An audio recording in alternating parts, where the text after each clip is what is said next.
삼성전자 하이닉스는 저는 퀘스천 마크지만 그 밑단 소부장한테는 기회가 있다고 보고 있습니다. 삼성전자가 신규로 지금 보고 있는 반도체 아이템은 어떻게 보면 훨씬 큰 시장이죠. 그쪽으로 들어가는 그 전공정 부품이나 소재 있잖아요. 다 밸류에이션이 진짜 싸요.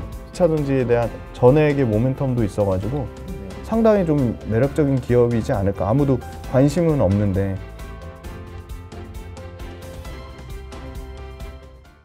최근에 대표님 운영하시는 유튜브 채널에서 또 반도체 산업도 좋게 보고 계신 것 같더라고요. 특별한 이유가 있을까요?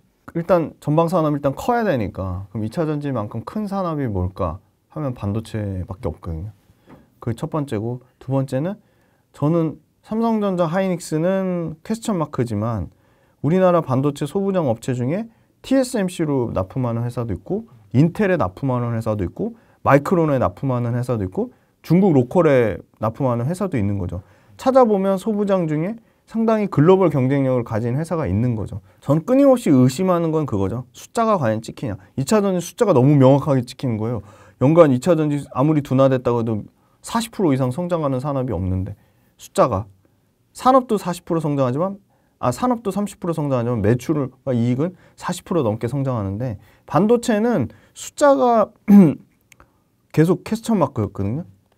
그리고 반도체는 심플하더라고요. 재고가 줄어야 되고 가격이 올라야 되는데 재고는 진짜 많이 줄었고, 저는 이거 업계 확인한 걸로 조금 안심이 된 게 업계에서 재고가 많이 줄었다고 합니다. 반도체 단일 업계 친구한테 물어보면 애널리스트보다 훨씬 더 정확한 건 업계니까요. 그래서 업계에서 반도체 재고가 줄었다고 하고, 가격은 반등 안 나왔거든요. 가격은 내년 상반기에 반등 나올 거라고 하니까 내년에 상반기에 반등 나오면 사면 그게 제일 안전한데, 주가는 항상 선반영이잖아요. 2차 전지는 미친 듯이 선반영인데 반도체는 더 선반영이거든요. 그래서 내년 2분기에 가격이 반등한다? 그땐 너무 늦은 거죠.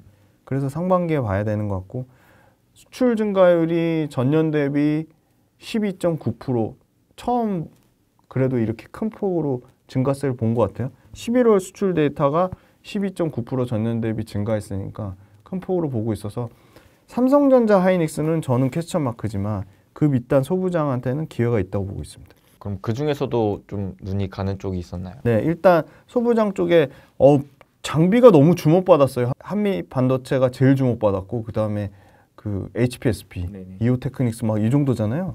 근데 저는 장비 당연히 좋을 것 같고, 장비는 계속 좋은데 의외로 소재 부품 쪽에서 기회가 있지 않을까요? 왜냐하면 다 지금 그 후공정, 패키징 공정, 테스트 공정만 생각하는데, 저는 전공정에 예를 들어 보세요. 반도체는 재미난 게 반도체 사업 잘하려면 돈도 많고 땅도 많아야 돼요. 근데 하이닉스는 여기서 더 하려면 용인에 땅을 더 사야 되거든요. 쉽지 않아요. 용인 땅값도 엄청 올랐고요. 그렇죠. 부지도 없어요, 사실. 근데 삼성전자는 돈도 많고 땅도 많아요, 이미. 그래서 삼성전자가 저는 충분히 여기서 하이닉스가 예를 들어 증설을 못하면 삼성전자가 증설 충분히 할 수 있다고 보고 있거든요. 벼르고 있을 거예요. 그래서 저는 삼성전자가 신규로 지금 보고 있는 반도체 아이템은 어떻게 보면 훨씬 큰 시장이죠. 이 HBM, 그쵸, 일종의 HBM도 쓸 수 있는 전방 산업이 저는 이 자동차 쪽 반도체라고 보고 있거든요.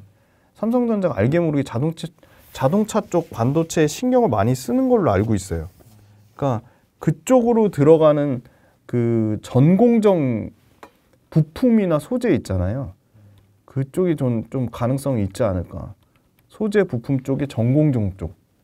그럼 뭐 엄청 많죠. 뭐 원익퀸시가 될 수도 있고, 하나 머티리얼즈가 될 수도 있고, 그 다음에 이쪽 그 CMP라고 하잖아요. 이 웨이퍼 평탄화하는 거, 웨이퍼 일종의 뭐 사포질을 한다고 하잖아요. 웨이퍼 평탄화 작업하는 CMP 소재 쪽이 다 밸류에이션이 진짜 싸요. 이 CMP 그 들어가는 소재가 3인방이 있거든요. 솔브레인. 그 다음에 원래 DNF가 있었는데 DNF를 또 솔브레인이 인수했고요. 그 다음에 TCK가 있고요. 잘 아시겠지만. 솔브레인, TCK, DNF 정도인데 솔브레인하고 이 TCK가 굉장히 수혜를 받지 않을까.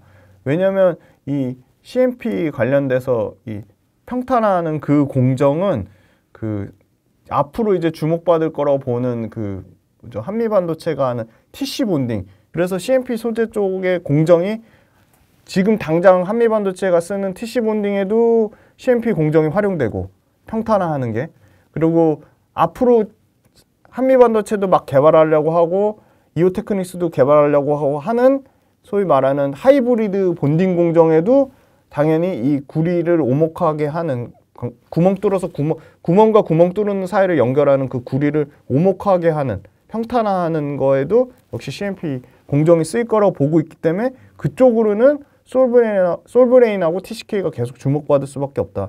왜냐면 솔브레인 같은 경우는 아까 2차 전지에 대한 전액의 모멘텀도 있어가지고 그러네요. 상당히 좀 매력적인 기업이지 않을까. 아무도 관심은 없는데. 그러면은 2차 전지와 반도체에 대한 모멘텀을 같이 받을 수 있는 그렇죠. 기업이네요. 그런 회사들이 꽤 있더라고요, 보면은. 네. 그리고 CMP 관련돼서 또 재미난 거는 CMP 그 패드가 듀퐁이 특허를 갖고 있는데 듀퐁 특허가 만료돼가지고 그거 관련돼서도 사실은 KC텍이나 뭐 FNS테크 이런 회사들이 CMP 패드 쪽을 하니까 당연히 좀 수혜를 받지 않을까. 이 듀퐁 특허 만료된 게 오랜 거죠. 그러니까 당장 수혜를 받는 거죠. 이제 FNS테크나 KC텍 쪽으로 물량이 CMP 패드가 늘어나겠죠. 그래서 그런 쪽 보고, 그리고 지금 너무 재미난 게 이제 그 캐펙스 투자 관련돼서 삼성전자까지 결국은 줄였는데, 그러면 다 줄일 수는 없는 게 지금 AI 쪽이 워낙 핫하다 보니까 작년에 AI하고 삼성전자의 감산이 최대 이슈였다면 올해는 결국은 저는 되게 의외였어요. 그러니까 야, 아무리 AI 해도 AI 해도 야, AI가 숫자가 안 지키는데 계속 뭐 믿음으로 투자할 수 있어? 근데 그건 아닌가 봐요. 그러니까 반도체 투자하시는 분들, 그러니까 제가 말하는 반도체 투자하시는 분들은 개인 투자자 말고 기관 투자자들. 기관 투자자들이 반도체를 강력하게 좀 밀잖아요. 그 이유 중에 하나는 그래, 반도체 뭐 숫자 불안한 거 알겠어. 숫자 뭐 내년에 좋아져봤자 얼마나 좋아지겠어. 내후년에 좋아지겠지. 그러면 내후년에 조금 더 좋아질 거고 내내후년에는 좀 더 좋아지겠지. 근데 반도체는 지금 뭐가 중요하냐면 숫자가 중요한 게 아니라 기술의 변화가 중요하고 공급망의 변화가 중요한 거다. 근데 딱 미중 무역 분쟁이 심각하잖아요. 근데 미중 무역 분쟁은 2차 전지만 있는 게 아니잖아요. 그렇죠. 반도체가 훨씬 심각하잖아요. 네. 반도체가 너무 심각한데 반도체를 공급할 수 있는 나라라고 치면 삼성전자, 하이닉스, 인텔, 마이크론 뭐 이 정도인 거예요. 뭐 시스템 반도체 하면 그렇죠. TSMC까지. TSMC까지. 그렇죠. 그러면 미국 제외하고 대만하고 우리잖아요. 그렇죠. 그러면 옛날에 그 석유 오펙이 꽉 잡아가지고 가격을 좌지우지한 것처럼 공급을 가진 업체들이 상당히 주도권을 쥘 수 있는 거죠. 근데 그렇게 따지면 우리는 반도체의 생산국이잖아요. 엄청난 생산국이잖아요. 디램 1등, 낸드 1등 생산국이잖아요. 그렇죠. 예. 근데 우리나라를 제외한, 대만을 제외한 유럽, 뭐 아시아, 중동 다 반도체 수입국이에요. 네네. 우린 생산국이고. 그러면 우리가 석유를 가진 나라 오펙이 완전 주도권을 가지고 석유 가격을 쥐락펴락했던 것처럼, 와, 이거는 전혀 생각하지 못했던 관점인데 레포트 보고 알았는데, 아, 우리는 반도체 생산국이에요. 그러면 반도체로 우리가 가격을 쥐락펴락 할 수 있고 반도체의 공급을 우리가 주도할 수 있겠구나. TSMC랑 시장 점유율 차이 나는 것보다 중요한 거는 전체 글로벌 마켓에서 반도체를 공급할 수 있는 나라가 얼마냐 있냐는 거죠. 그럼 그런 측면으로는 굉장히 매력적이다. 그걸 보시더라고요. AI라는 기술의 변화 엄청난 큰 것도 있지만 거기에 엔드 공급망의 변화인데 우리는 반도체의 생산국이다. 그래서 반도체를 투자하시는 기관 투자자분들은 숫자보다 기술의 변화, 공급망의 변화가 더 중요해. 그래서 저는 빵 얻어맞은 거죠. 숫자 안 지켜도 계속 투자할 수 있어. 미국하고 중국하고 반도체 전쟁은 훨씬 더 심화될 거고, 그 심화되는 와중에 중국 반도체는 계속 배제될 거고, 또 역으로도 있어요. 중국 로컬의 미국 거 못 쓰니까 우리 거 갖다 쓰는 거죠. 대표적인 게 주성 엔지니어링이 생각보다 중국 포지션이 꽤 있습니다. 네. 그러면 뭐 아까 말한 CMP 패드 쪽에 중국 업체들, CMP 패드 쪽에 KC텍이나 TCK나 말씀드린 솔브레인이 중국으로 포지션이 없을까? 있습니다. 네. 그래서 중국 로컬의 포지션이 있거나 미국 본토 미국 본토 마이크론이나 인텔이나 이런데 저는 엄청 그 수혜를 볼 수 있다고 보고 있고요. 그리고 또 반도체뿐만 아니라 대표님 또 로봇 시장에도 계속 관심이 많으신 것 같더라고요. 네, 특히나 큐렉소에 관심이 맞아요. 너무 좋은 회사고 너무 재밌어요. 네. 사실은 큐렉소는 대표님이 힌트를 줬습니다. 그래서 제가 공부를 하게 됐는데요. 의료 로봇 시장이요. 2020년에 59억 달러에서 2025년에 127억 달러고요. 2027년에 200달러니까 2027년 기준으로 치면은 뭐 4배 성장하는 거고요. 연평균 성장률만 20%가 넘습니다.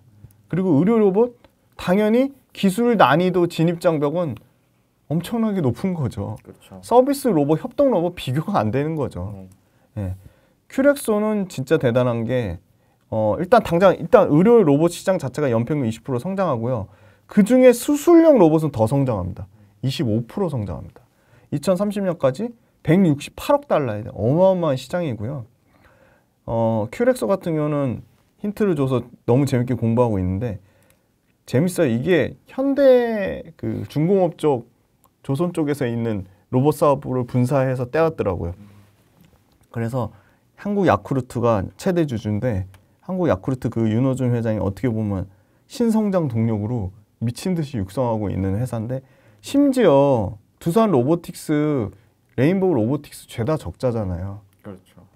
진짜 로봇 관련되는 회사는 흑자를 찾아볼 수가 없어요. 근데 유일한 흑자 회사고요.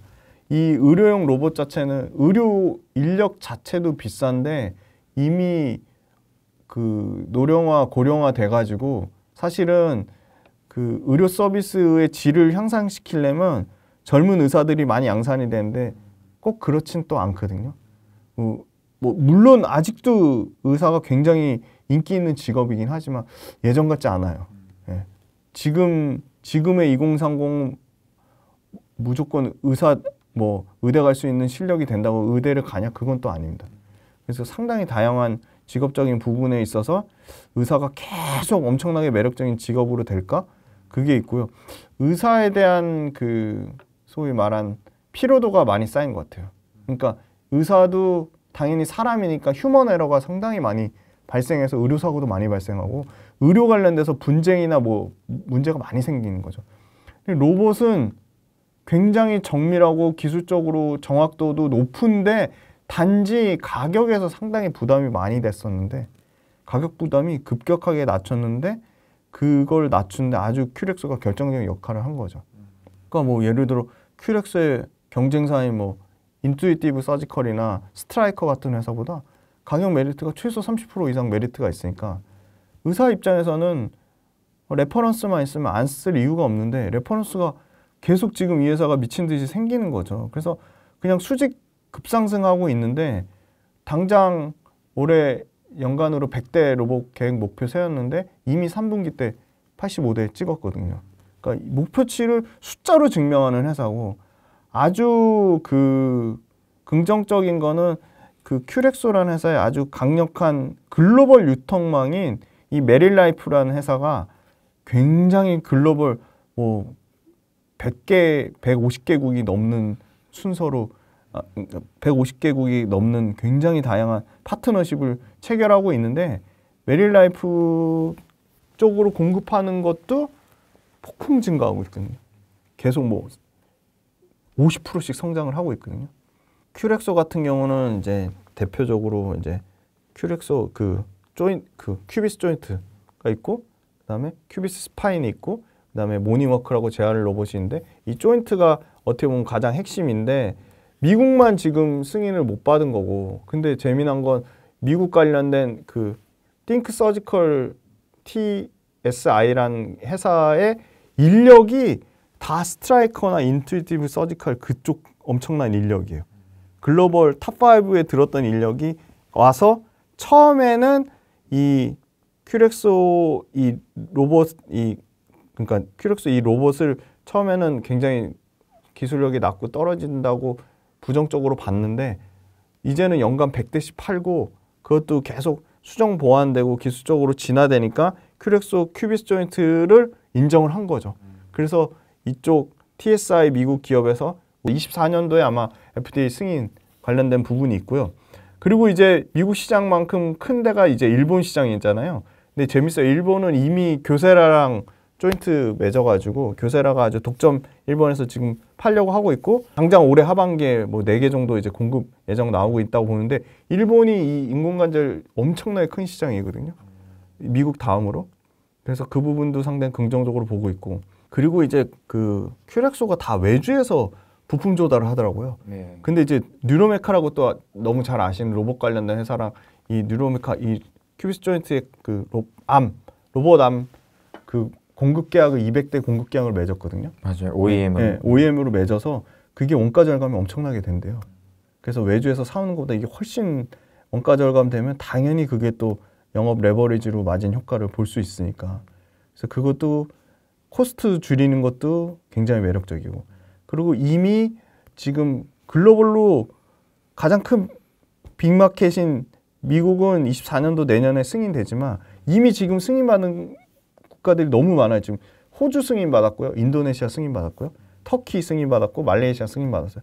근데 거기서 끝이 아니라 지금 당장 내년에 그 절차 진행해서 그 글로벌 승인 노리는 데가요. 이란, 베트남, 멕시코, 브라질 순차적으로 또 노리고 있거든요.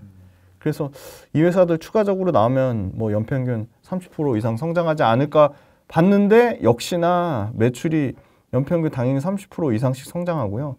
유럽, 아시아 쪽에서 남미, 유럽, 아시아 이쪽 의료용 로봇은 이 큐비스가 완전 꽉 잡지 않을까.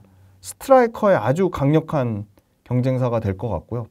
큐비스 또 장점이 뭐냐면 다른 회사 제품은 큐비스 조인트랑 다르게 완전 자동이 아닌 거죠. 반자동인 거죠. 근데 큐비스만 유일하게 완전 자동이라는 거예요. 그리고 저는 완전 자동도 중요하지만 다른 그 척추 임플란트하고 호환이 된다고 해요. 그러니까 굉장히 이 큐비스 자체가 오픈 플랫폼으로 다양한 기업의 글로벌 기업들의 임플란트 제품이랑 호환이 가능하다? 전 굉장히 메리트라고 보고 있고 알아보니까 인투이티브 서지컬이나 스트라이커는 호환이 안 된다고 합니다. 큐비스만 호환이 된다고 합니다. 다른 임플란트 보형물이랑 이런 게 호환되는 게 굉장히 메리트가 있다고 보고 있어서 앞으로 타 글로벌 기업들 임플란트 관련된 인공관절 업체들이 이 조인 많이 하지 않을까 보고 있고요. 그리고 이제 마지막으로 말씀드릴 거는 로봇도 소모품 매출이 발생합니다. 커터랑 드랩이라고 하는 건 너무 잘 아실 텐데 이게 수술할 때마다 무한정 계속 쓰는 게 아니고요. 한 10번 정도 쓰면 소모품으로 버려야 된다고 합니다. 그래서 이 커터하고 드랩은 이미 큐비스 조인트 같은 경우는 국내 이제 대형 병원까지 쫙 깔았기 때문에 이미 큐렉소의 커터 드랩 소모품 매출이 이제 당장 본격적으로 매출이 발생이 예상되고 해외는 열심히 장비 세팅을 다 깔고 있잖아요. 그래서 해외는 24년 말부터 이 커터하고 드랩 소모품 매출이 쫙 나오지 않을까 보고 있고요. 그리고 큐렉소는 당장 그 국내에서 정부에서 제1차 의료기기 산업 육성 및 지원 5개년 종합계획 발표했는데 그중에 의료 로봇을 3대 유망 기술로 이미 선정을 했습니다. 그래서 정부 정책에 최대 수혜를 받을 것이다. 가장 좀 로봇 관련된 회사 중에 완벽하게 매출 찍는 회사. 그래서 로봇 관련된 매출만요. 당장 올해 350억이에요. 그러면 전년 대비 50% 증가하고요. 내년에 대략 450억에서 500억 정도 보고 2027년에는 로봇 매출로만 1000억 정도 예상하더라고요. 그래서 저는 그게 완전 불가능한 그림은 아니라고 보고 있습니다. 근데 당연히 지금 흑자 나는 회사고요. 그래서.